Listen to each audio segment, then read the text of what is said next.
देखिए, सबसे पहले तो एक गुजरात के नागरिक के रूप में नए मुख्यमंत्री को बधाई और शुभकामनाएं देता हूँ कि चलिए, जो पुराने मुख्यमंत्री ने जो काम नहीं किए, जिस तरह से लोग दुखी हुए, तो आप पर नई जिम्मेवारी बहुत सारी है कि गुजरात के लोगों का अच्छा काम हो। आपने जिस तरह से कहा कि पटेल कम्युनिटी के व्यक्ति को सीएम बनाया है, लेकिन देसाई जी, आप जानते हैं कि मुख्यमंत्री एक समाज का नहीं होता, पूरे गुजरात का होता है। पूरे गुजरात की जिम्मेवारी उसके सर पर होती है। पूरे गुजरात के नौजवान को रोजगार देना, कोरोना में जो परिस्थिति है उसमें आपको समाधान करना, महिला की सुरक्षा, ग्रामीण में किसानों की बात, बहुत सारे है।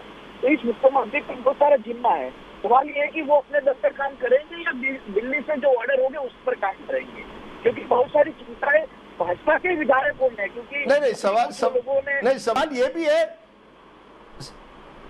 जी, सवाल ये भी है हार्दिक भाई कि अब तक ये लगा था कि आप जैसे नेता चाहते थे कि जो पटेल आरक्षण का मुद्दा हो, पाटीदार समाज से जुड़े हुए मुद्दे, आप उसे उठा रहे थे। अब तो आप कांग्रेस के वर्किंग प्रेसिडेंट बन गए, आप कह रहे हैं सबको साथ लेकर चलना पड़ेगा, लेकिन कहीं ना कहीं आपकी मांग थी कि पटेल अस्मिता को लेकर गुजरात को आगे बढ़ना पड़ेगा। क्या आप मानते हैं कि भूपेंद्र पटेल के आने से कहीं ना कहीं पाटीदार समाज में एक तरह से एक दिलासा हो गया है कि हाँ, हमारा आदमी या पटेल एक बार फिर मुख्यमंत्री बन गया है गुजरात का?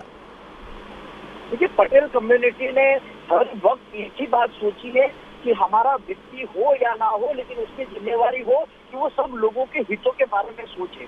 पहले जो मुख्यमंत्री थे, ना वो अपने हितों के बारे में सोच सकते थे, ना समाज के हितों के बारे में, ना गुजरात के हितों के बारे में। हम लोगों ने हर वक्त एक बात सोची है और समझी है कि हम गुजरात के नए पायदान पर ले जाना चाहते हैं, जहाँ पर सभी समाज का विकास हो, सभी समाज के हितों की बात हो, नौजवानों की बात हो, गाँवों की बात हो, शहरों की बात हो।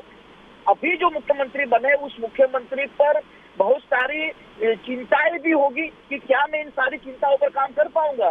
मैं आपसे एक बात पूछना चाहता हूँ कि 4 साल हो गए, अब 1 साल बचा है, चुनाव आने वाला है। जो मुख्यमंत्री के खिलाफ एंटी इनकम्बेंसी थे, इसलिए नए मुख्यमंत्री आए गए।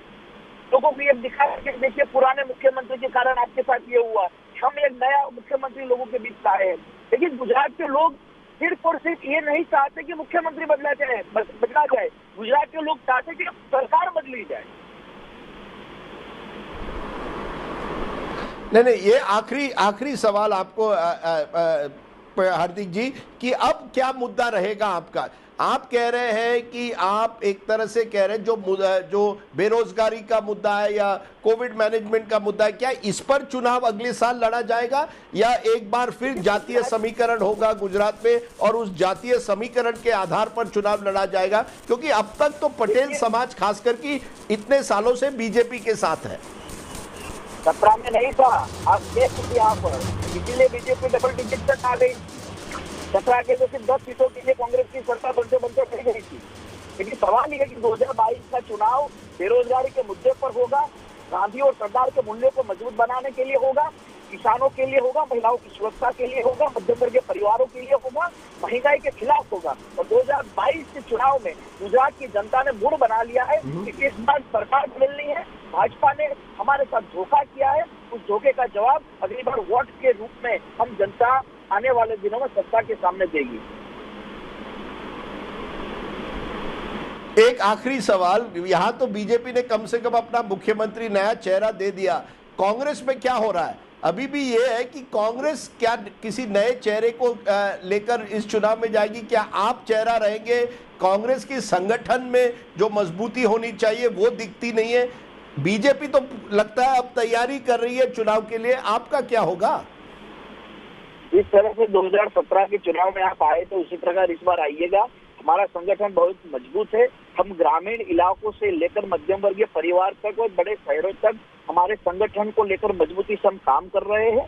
जनता के जो विभिन्न समस्या है, उन समस्याओं को सिर्फ आंदोलन के जरिए सरकार तक पहुंचाना ही नहीं, लेकिन उन समस्या का क्या समाधान भी हो सकता है, उस बात को लेकर हम सतत लगातार काम कर रहे हैं। और हम आपको ये आश्वासन जरूर दे सकते हैं कि जनता की जो उम्मीद है, जनता का जो विश्वास है, उस पर हम खरे उतरने का काम करेंगे। जनता ये कहती है कि हमने 25 साल तक भारतीय जनता पार्टी को मौका दिया, लेकिन आज भी गुजरात के लोगों के दुख और दर्द को बांटने का काम भारतीय जनता पार्टी ने नहीं किया। एक बार गुजरात की जनता कांग्रेस पार्टी को करना चाहती है, और वो मौका हम बिल्कुल स्पष्ट रूप से देख सकते हैं, क्योंकि हम जहाँ जानते हैं लोग भाजपा के खिलाफ जिस तरह से बोलते हैं। जी हार्दिक जी, आप हमारे साथ जुटे रहिए।